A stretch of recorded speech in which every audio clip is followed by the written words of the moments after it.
Today, I'm going to explain a comedy, drama, and fantasy film called About Time. Spoilers ahead. Watch out and take care. The Lake family resides in harmony at their house by the sea. There's the ever-busy mother, Mary. The always active father, James. The charming yet absent-minded uncle, Desmond. The awkward son, Tim. And the free-spirited daughter, Catherine or Kit Kat. Every year, they host a New Year's Eve party with family and friends. At this year's party, Tim navigates through the crowd feeling awkward and dragged around by his friend, Jay. During the countdown to the new year, a girl he's been dancing with, Polly, leans for a kiss, but he shakes her hand instead, leaving her disappointed. The following day, Tim wakes up, overwhelmed with embarrassment and a terrible hangover. He's called into his father's study. James, his father, then tells Tim that he's about to share with him a secret that he's never told anyone before. According to James, the men born into their family, including Tim, can travel back in time, but it's limited to their own lifetime. They cannot go to a past they didn't experience or a place they've never been to. To do this, they must go to a dark place like a large cupboard and think of the place and time where they want to be, and they'll find themselves there. Unsurprisingly, Tim thinks this is a joke. He shakes his head at his father, thinking that he's pulling his leg. To prove that it isn't true, Tim goes inside the closet and thinks of the New Year's Eve party last night. After a few seconds, he comes out of the closet and is surprised to see himself dressed in his clothes from yesterday. Music and conversations echo from downstairs. He heads down and is immediately pulled by Jay, evading a table that he previously knocked over. At the countdown, he kisses Polly, who reacts giddily. Afterward, Tim goes back into the closet and travels to the present. Realizing that the time travel is real, he listens to his father's experience about the ability, discovering that it's how James seemingly had a lot of time for them. James advises Tim not to use the ability for money or power, so Tim decides that he'll use it to find love. That summer, Kit Kat invites her boyfriend's cousin, Charlotte, to stay at the beach house for 2 months. As the family sunbathes with their guest one afternoon, Tim hopes to get on Charlotte's good side. Seeing an opportunity, Tim agrees to put sunscreen on Charlotte's back but ends up spilling the bottle on her. Feeling humiliated, he travels back in time and acts more casually and carefully about it. Throughout the summer, Tim attempts to impress Charlotte but fails each time until it is too late. And then finally, it's Charlotte's last day in the house.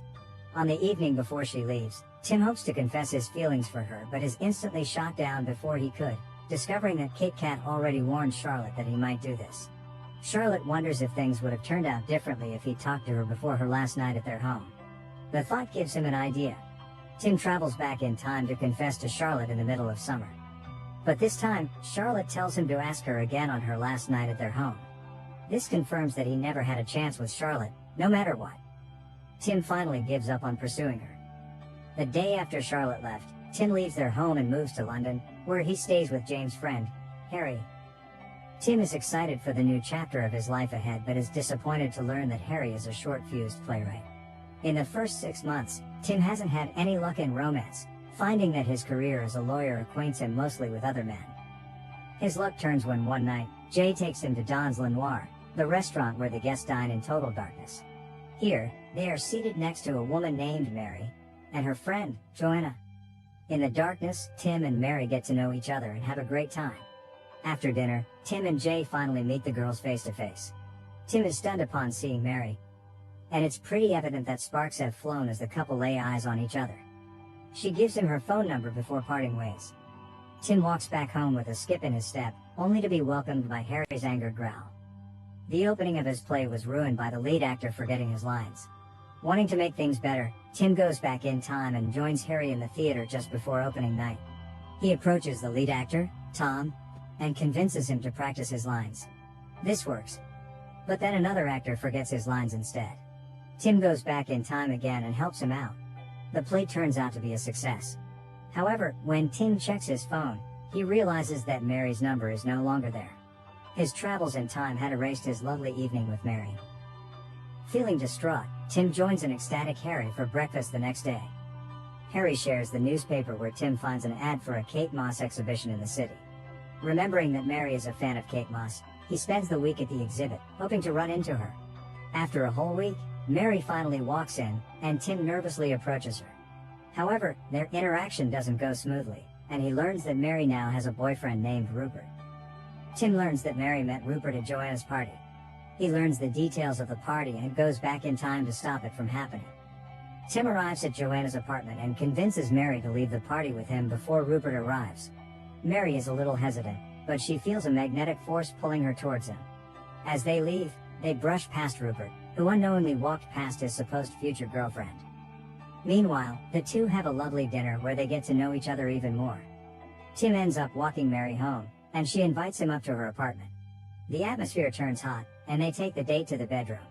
But after awkwardly tripping over Mary's shoes and having difficulty unclipping her bra, Tim experiences an awkward first sexual encounter with Mary. He decides to go back in time, and this time, he skips over Mary's shoes and quickly undresses her. This time everything goes well, but Tim knows he can do better. After Tim's multiple attempts, the couple spends the perfect first night of passion. Over the following months, their relationship continues to bloom, and the couple eventually moves in together.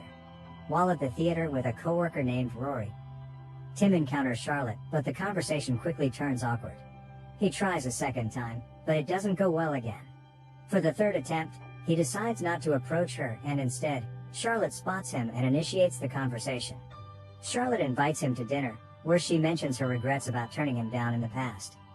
Charlotte asks him to walk her to her apartment and tempts him to go inside with her, but Tim refuses. Being able to turn down his first love helps Tim realize how deeply he loved Mary. He runs back home and wakes her up to propose to her. It ends up not as romantic as he expected, so he does it again. The second time, she says yes. That summer, Tim takes Mary home to meet his parents. Mary and her mother get along, and Tim spends quality time with his father. To his surprise, Kit Kat is also home after having a horrible time in London. The Lake family bursts in joy upon the announcement of Tim and Mary's wedding and Mary's pregnancy. Their wedding ceremony is filled with romance and laughter, even though it stormed during the ceremony and the wedding reception. The tent is torn and blown by the wind, and so everyone is forced to take cover in the house. Tim goes back in time and switches his best man when Rory, Harry, and Jay mess up their speeches until finally, he chooses his father. Months later, Mary gives birth to their daughter, Posey. Tim is mesmerized at the experience of raising a child, both for its precious moments and the difficulties. They move into a new house, and soon, it's Posey's first birthday. All the guests arrive, including Harry and Rory, but Kit Kat is late to the party. The doorbell rings, and Tim answers it, but instead of Kit Kat, it's her troublesome boyfriend, Jimmy. He and Kit Kat argued earlier that day, which ended with Kit Kat driving by herself. Kit Kat had been drinking earlier that day, leading her to crash her car on the way to Tim's house. Hoping to save her, Tim goes back in time and picks her up from her home instead. But this doesn't solve the problem. Kit Kat maintains a drinking problem stemming from her unhappy relationship with Jimmy. Tim talks to his sister, hoping to reach out to her. When it doesn't work, he takes Kit Kat back in time during the New Year's Eve party where she met Jimmy. But instead of flirting with Jimmy, she releases her pent-up anger on him and punches him despite him not remembering her in this timeline. The siblings go back to the present, and immediately, Kit Kat realizes her feelings for Jay. This time, she dates Jay instead, and their relationship turns out better than she had with Jimmy. Having saved his sister's life and happiness, Tim heads back home but finds that he has a son instead of his daughter, Posey. The sudden realization makes his heart sink. Immediately, he goes into a cupboard and goes to the past when his son was born to talk to James. James confirms that any change he makes before his child is born is likely to result in a different child being conceived. If he wishes to keep Posey, he can never change anything that happened before she was born. Unable to accept losing the daughter he knew, Tim goes back again in time to undo the changes he made to Kit Kat's life and allows her car accident to happen. With Kit Kat in the hospital, Tim and Mary stay by her side until she recovers. Their support leads Kit Kat to decide on changing her life for the better. Remembering the alternate timeline when she's happy with Jay, Tim suggests for Kit Kat to start seeing him. Arriving home from the hospital, Tim relishes in his daughter's presence. Their happiness inspires him to have another child. Despite Mary's protests at first, they conceive their son 2 years later. One evening, Tim helps Mary prepare to meet her company's best-selling author, but they accidentally leave Posey downstairs, where she destroys the manuscript from Mary's office. Tim wants to use time travel to fix it, but their night is interrupted by a call from his mother, announcing that James has been diagnosed with terminal cancer. Tim, Mary, and Kit Kat visit the beach house where Tim talks to his father. Their time travel cannot undo his cancer without risking Tim and Kit Kat's births. In the end, time travel cannot fix everything life throws at them. James gives Tim what he deems as a far more important lesson for their ability. The first is to go through life as normally as possible, with all the everyday tensions and worries. Secondly, after he lives the day once for the first time, he should go back and relive moments of his life while paying attention to how sweet the world can be. Tim follows his advice and finds happiness in both the mundane and the special moments in his life. However, there are still days that he doesn't wish to relive, such as the day his father died. Not ready to say goodbye, Tim travels back in time to visit his father while he's still in good health. After James' death, Tim is comforted that he can still visit his father back in time whenever he misses him. One day, however, Mary decides that she wants a third child. Tim hesitates, knowing that having a third child will disable him from visiting his father again. With much thought, he lets go of the past and decides to carry on with the future. He then agrees to have another child. Months later, Mary is heavily pregnant and will be giving birth soon. This is Tim's last chance to visit his father in the past. He goes back in time and plays table tennis with his father for the last time.